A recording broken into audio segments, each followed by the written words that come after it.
आपके अंदर वो एनर्जी क्या आती है? मेरे अंदर क्यूरोसिटी ये रहती है, क्या वो प्रोटीन मिल्कशेक है, क्या वो प्रोटीन सप्लीमेंट है, इंस्टेंट एनर्जी ड्रिंक है, रेड बुल है? पहली बात है कि एक तो मैं कोई गोली नहीं खाता, गालियां जरूर खाता हूँ।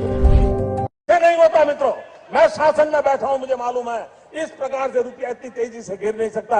अरे ये नेपाल का रुपया नहीं गिरता है, बांग्लादेश की करेंसी नहीं गिरती है, पाकिस्तान की करेंसी नहीं गिरती, श्रीलंका की करेंसी नहीं गिरती। क्या कारण है हिंदुस्तान का रुपया पतला होता जा रहा है? आप मुझसे पूछो, is the Congress corrupt? I will say yes. आप मुझसे फिर पूछो, is the BJP corrupt? I will say yes, of course it is. Is Modi corrupt? I will say yes. मैं आपको एग्जांपल्स दूंगा। वो अलग बात है कि अब जैसे बहुत सारे मेरे राइट विंग के मित्र मुझसे गुस्सा हो गए थे जब मैंने कहा कि ये बीजेपी वॉशिंग मशीन नहीं है वॉशिंग, तो वो खुश हो। मैंने कहा धोबी घाट बन गया। जिस आदमी को आप कह रहे थे कि 70,000 करोड़ का स्कैम किया जी, अगले दिन उस आदमी को आपने अपनी गवर्नमेंट में इंडक्ट कर लिया। लोग क्या सोचते कि आप करप्ट नहीं? मतलब कॉमन सेंस कहाँ गई आप? जिस आदमी को आप कह रहे थे कि कारगिल वॉर के मार्टर्स का घर चुराया है अदर स्कैम करके, वो आज आपके इसलिए मैं कहता हूँ कि गारंटी का कोई मतलब नहीं है। तो चुनाव तक बोलते हैं फिर भूल जाते हैं। गंदगी को मुद्दा ना बनाकर, बेरोजगारी को मुद्दा ना बनाकर, इलाके में पानी की भारी कमी है इसको मुद्दा ना बनाकर, सिर्फ मंदिर पर राजनीति करके आप ध्रुवीकरण करना चाहते हैं? Good question. अमेठी के सांसद ने कहा कि Bharat Pakistan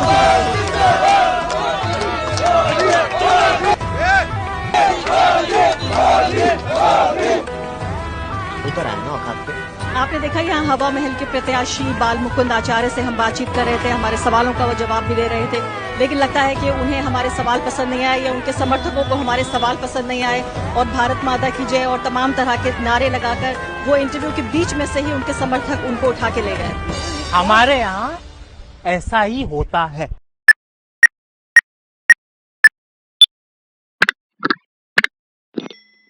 hello everyone, I hope कि आप सब अच्छे होंगे। अच्छे नहीं भी होंगे, प्रिटेंड तो कर रहे होंगे। अभी हम लोग देखने वाले हैं गोदी मीडिया के एक्सपोज वीडियोस और हर वीडियो का देने वाला हूं मैं अपना ओपिनियन कि मैं इस टॉपिक पे क्या सोचता हूं। तो आप लोगों से रिक्वेस्ट है, चैनल के साथ जुड़ जाए, सब्सक्राइब कर ले, फ्री ऑफ कॉस्ट है। तो स्टार्ट करते हैं पहली वीडियो के साथ। देखते हैं पहली वीडियो, चलिए। चाय भी अगर ठंडी हो तो भी थप्पड़ मार देता था कि ऐसी ठंडी चाय क्या लायक है। कितना दुख, कितना तकलीफ, कितना परेशानी के बाद एक गरीब का बच्चा प्रधानमंत्री बना और उसके बाद उसने गरीब की लगा दी। उसके बाद उसने हर चाय बेचने वाले की लगा दी, उसने बाद हर पकौड़ा बेचने वाले की लगा दी, उसके बाद उसने हर नौकरी करने वाले की लगा दी। पूरी जिंदगी बताया कि जो है मेरे साथ बहुत गलत हुआ, मेरे साथ यहाँ गलत हुआ, वहां गलत हुआ, और फिर जब उसको पद मिला तो उसने फिर उन सब सारे लोगों की लगा दी। यह है दोगलापन, यह है हिपोक्रेसी। मतलब एक इंसान बोलता है कि भाई हमें पावर चाहिए, पावर चाहिए, पावर चाहिए, क्योंकि हम बहुत गरीब हैं, हम बहुत गरीब हैं, गरीब है। और जैसे ही वो अमीर बनता है, जैसे ही वो पावरफुल आता है, तो फिर वो अमीरों का हो जाता है, अमीरों अडानी अंबानी का हो जाता है। और फिर वो क्या बोलते हैं, गरीब आदमी को एकदम कहते पैर के जूते की धूल समझ के इसे छोड़ देता। मतलब महंगाई भाड़ में जाओ, तुम लोग साला मर जाओ उस महंगाई, पेट्रोल के दाम में तुम लोग मर जाओ, तुम लोग डीजल के दाम में मर जाओ साला, लेकिन हम क्या है, अब हमारा दोस्त अडानी है, अंबानी है, तुम लोग कौन हो, तुम लोग कीड़े मकोड़े, ये वाली जिंदगी बात करने लगता है वो। चल अगला देखते हैं। कोई नहीं जानता अच्छा। मार्टिन लूथर किंग को दुनिया जानती है।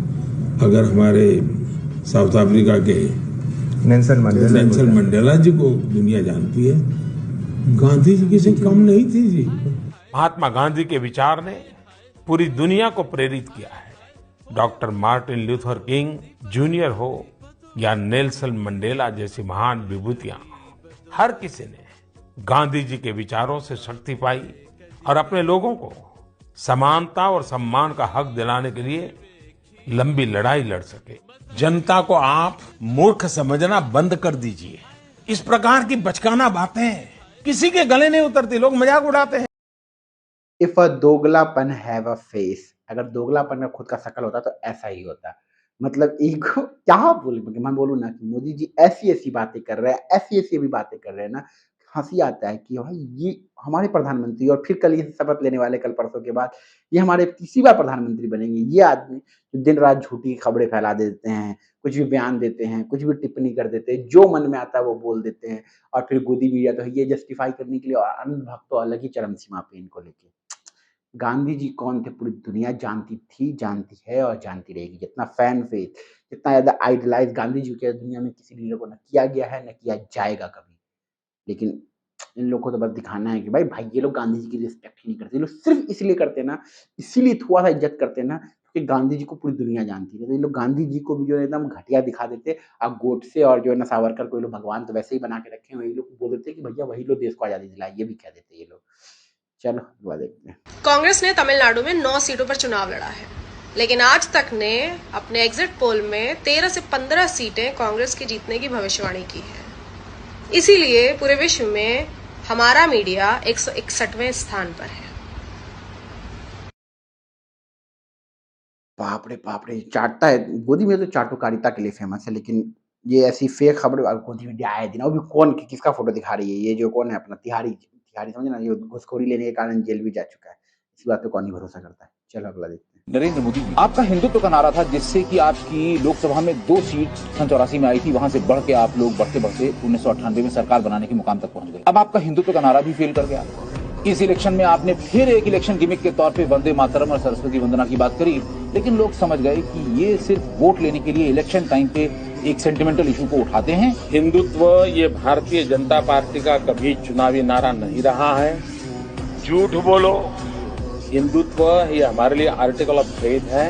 आपका आर्टिकल ऑफ फेथ है हिंदुत्व, तो ऐसा क्यों होता है कि जब इलेक्शन आता है तभी आपकी फेथ एकाएक उजागर हो जाती है? ये थे पत्रकार, अब क्या है दलाल। ये करते थे सवाल, आपके पत्रकार करते हैं चाटते हैं सेंधा नमक लगा के। पहले के पत्रकार के सामने ना जो बैठते थे नेता, भले ही वो किसी भी पार्टी की, उनकी फटी पड़ी पैंट में तो फक फक हो रहा होता था। लेकिन आज गोदी मीडिया का फक फक हो रहा होता है। पता है उसको कि पप्पा का कुछ भी सवाल करो पप्पा जवाब देंगे नहीं, पप्पा कुछ भी फालतू जवाब दे देंगे। भाई साहब पानी पिला देता था पहला का एंकर लोग। आज भी अगर ईमानदारी मैं बोलता हूँ ना, मीडिया इतना पावरफुल है कि अगर आज भी अपनी औकात पे आ जाए ना मीडिया, तो बड़े-बड़े नेता को धूल चढ़ा सकता है। लेकिन अब वो बिक चुका है, अब वो अपना ज़मीर, अपना क्या बोलते हैं ना, ईमान, धर्म सब कुछ बेच चुका है। उससे कोई उम्मीद मत रखो। चलो अगला देखते हैं। क्या करना हो तो करे, उसमें मुझे क्या।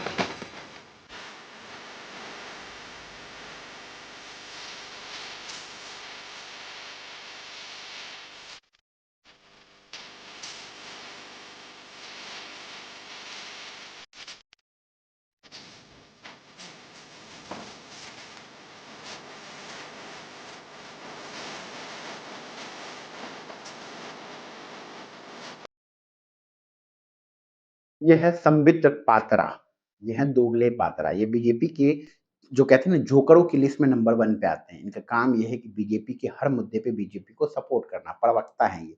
जहाँ बीजेपी पूरी तरीके से गलत है, वहाँ पे भी ये दलाली करके ये साबित कर देते हैं कि बीजेपी गलत नहीं है। समझ में आया ना? जहाँ पे महिलाओं के साथ गलत हो जाए, देश के साथ गलत हो जाए, ये बंदा वहाँ पे भी साबित कर देता है कि भैया इसमें बीजेपी का कोई हाथ नहीं है। इसमें सब नेहरू की गलती है, सब कांग्रेस की गलती है। इस लेवल का ये दोगला आदमी है। चलो अगला देखते हैं। मैं जिस दिन हिंदू मुसलमान करूंगा ना, उस दिन मैं सार्वजनिक जीवन में रहने योग्य नहीं रहूंगा, और मैं हिंदू मुसलमान नहीं करूंगा। ये मेरा संकल्प है। जो इंसान दिन रात हिंदू मुस्लिम करे, जिसकी पार्टी में हर दूसरा नेता अपने भाषण में सिर्फ हिंदू मुस्लिम करे, जो इंसान स्टेज पे जाके हिंदू मुस्लिम करे, वो ऐसी बातें बोले तो बहुत तकलीफ होता है, बहुत तकलीफ होता है भाई साहब, बहुत तकलीफ होता है। चल अगला देखते हैं। चाइना एक डिक्टेटरशिप है जो एनवायरनमेंट की, अपने लोगों की परवाह किए बगैर डिसीजंस लेता है, और भारत एक नाम की डेमोक्रेसी है जो वोट मांगते समय डेमोक्रेसी होती है और वोट मिलने के बाद 5 सालों के लिए डिक्टेटरशिप बन जाती है। ये है गोदी यूट्यूबर। ये भाई साहब इतनी, जब से इनको बीजेपी की तरफ से अवार्ड मिल गया है, मोदी जी के साथ सम्मान मिल गया है, भाई तब से तो ये सेंधा नमक लगा के चाट रहा है। पहले ये बोला करता था कि मोदी जी जो इस देश के अंदर डिक्टेटरशिप है, चाइना डिक्टेटरशिप है, और जब ध्रुव राठी ने बोला कि भाई साहब इंडिया भी डिक्टेटरशिप की तरफ जा रहा है, तो ये बोले नहीं ऐसा कैसे, तुम पाप तो ये लोग बीजेपी के खिलाफ देश हित की तो बात करते ही नहीं है, लेकिन बीजेपी के खिलाफ सुनना ही नहीं चाहते, 1% नहीं सुनना चाहते हैं भाई साहब। जबकि ये लोग अपने आप को यूट्यूबर बोलते हैं, ये लोग बोलते हैं कि हम इन्फॉर्मेशन देने के लिए हम लोग देश हित में बात करते हैं। और ये कई सारे वीडियो में आपने देखा होगा, मुझे देश से कोई पैसा कमाने आए, ये लोग दलाली करता है, चाटुकारिता करता है, पैसा कमाता है। और ऐसे हजारों यूट्यूब पे चैनल मौजूद हैं, फेमस चेहरे जिनके 10 मिलियन, 5 मिलियन, 8 मिलियन ऐसे सब्सक्राइबर हैं, जो दिन रात बीजेपी की चाटते हैं और दिन रात बीजेपी की तारीफ करते हैं और कुछ नहीं करते। चलो अगला देखो। एम्स में एडमिट नहीं होगा, एम्स में डॉक्टर नहीं है और पीएमसीएच में डॉक्टर है तो इलाज नहीं होगा। बिहार में आईआईटी बना है, एम्स बना है, 4 लेन रोड बना है। ये तब होता है जब एक पत्रकार दलाल बनता है। जब एक पत्रकार दलाल बनने की जर्नी तय करता है तो यही होता है कि ये साले जो थे में मनीष चूतिया कश्यप, ये भाई साहब जो थे, भाई साहब पहले थे पत्रकार, देश बदलने की बात करते थे उस माइक से कि हम देश बदल देंगे। फिर इसके घर पे एक दिन मोटा पैसा पहुंचा और ये अब देश बदलने की वजह से अपना ईमान धर्म सब बेच डाले भाई साहब। अब आ चुके हैं बीजेपी में और क्या मस्त सिंधा नमक लगा के चाटते भाई दिन रात। देश के अंदर गरीबी खत्म हो गया, देश के अंदर बेरोजगारी खत्म हो गया, देश के अंदर से जो है महंगाई खत्म हो गई। ये मुंह खुला बोलता है। जो इंसान दिन रात कोरोना के टाइम में बता रहा था कि लोग मर रहे हैं, बीजेपी क्या कर रही है, बिहार के अंदर हॉस्पिटल नहीं, बिहार के अंदर शिक्षा व्यवस्था नहीं, आज ये बता रहा है कि बिहार में सब है, बिहार में सब चंगा है, क्योंकि तुम्हारे जैसा पत्रकार जो है वो नंगा है, इसलिए देश के अंदर सब चंगा है। बाकी अब आपका क्या ओपिनियन इस चीज को लेकर कमेंट बताइए। मिलते हैं अगली वीडियो में, चैनल जुड़ जाए।